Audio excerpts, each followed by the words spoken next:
Alright, so part 2 of the skill DPS test thing for Feybreak is actually one of my regular hard mode Bjorn fights using a Rock Burst build on Azure main.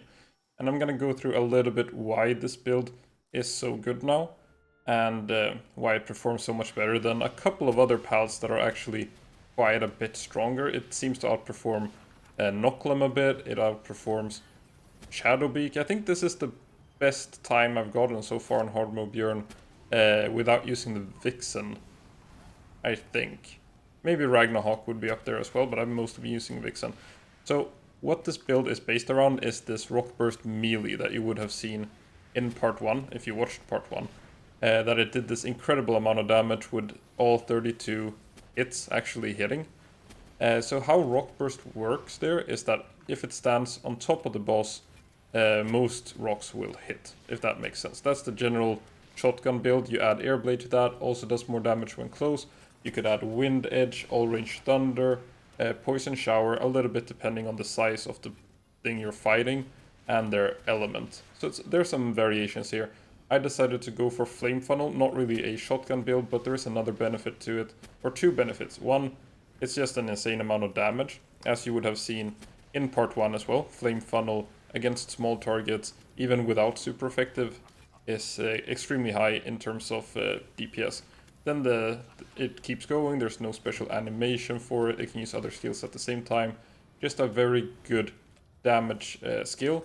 We have the Rock Burst melee, hopefully, coming into play as well, and we have that Airblade. So why Azure main and why Flame Funnel? And I was going to talk a little bit about that min range thing. So when I was doing the basic skill, the spam skills, the filler skills test that I did a couple of videos ago, I noticed that the minimum range on Dark Pals and Electric Pals, these are the pals that got the new skills in Feybreak. They are not using the Ignis Blast or Dark Cannon or anything like that. They did get changed to two brand new skills that both have minimum range 0. So Element Dark and Element Electric pals will walk into melee range when they have nothing to do, and they won't jump back. So I did say that this build seemed to outperform the Noclem build, which was a little bit of a surprise. You know, triple attack, Noclem's rock bursting with stab, that should be really good, but what ends up happening is the Bog Blast from Noclem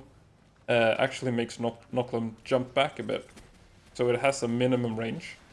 So that's a big rock burst hit. So what ends up happening really when you're using other elements than dark and electric is that when all skills are on cooldown, the PAL will do a little jump back if it's in melee range and then use that air cannon or dragon cannon or whatever. But that doesn't happen with these electric and dark PALs. So you could do this build with, I just took this Azure main since I had it. It has Serenity, so it's not really a perfect build maybe for this. You could improve upon it.